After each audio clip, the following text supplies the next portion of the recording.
Let's see what the fan brush does. Press it in, save your old toothbrushes, and paint with this. I'm going to make a little stroke here. It's like nice and smooth. The water, the paint is not flowing. Breaks down the acrylic paint in a totally different way. Glazing, it's better to do it with matte medium.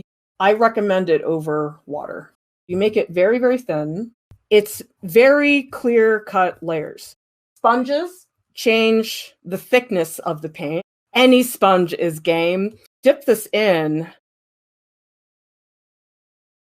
Saran wrap. Put this on fairly thick.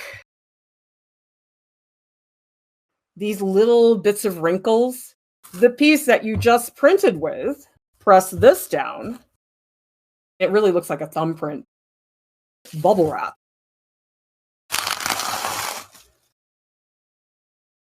You do want to use a lot of paint. This can be the beginning of a painting. Aluminum foil. So I'm just going to paint some water in a few spots. Does everybody see how graphic that looks? I'm going to put it on pretty thick. Let's try this. If I put a brayer over this, you can even see the streak of the brush. This brushstroke here feels expressive because it's very obvious which way I went.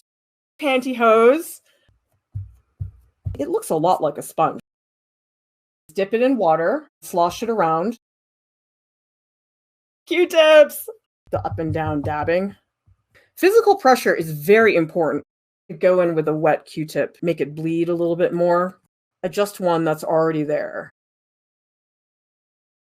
Cardboard, straight like this. Or if you want to do strokes. But I do have a tree branch. It's really unpredictable. You really just have no idea. If I put down a lot of paint and I press hard, scraping and layering,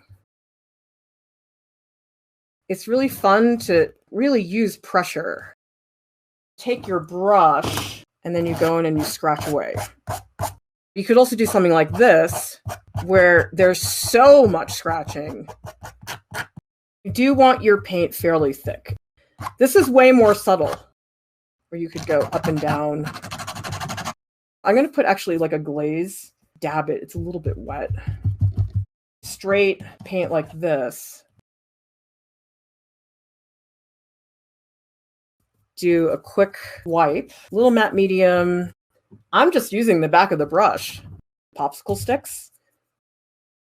A light wash. For a stencil, it could be a sheet of acetate. I just happen to have some Yupo paper, which is heavy. You can just cut different shapes. Some stippling, somewhat like a glaze. Let's do this one like really thick and opaque. Isn't that fun? And you can do this forever. Just layer and layer and layer. Coarse pumice gel. A little bit of color went a long way. It felt very coarse here. Let me build it up. You can leave it that 3D. Glass bead gel, it's slippery. I put in so little paint. That's pretty substantial. It's more slippery than the pumice gel. Heavy gel matte. But it's very smooth. You can get pretty 3D with this. I'm going to just start with a little sprinkling. It looks more like dirt.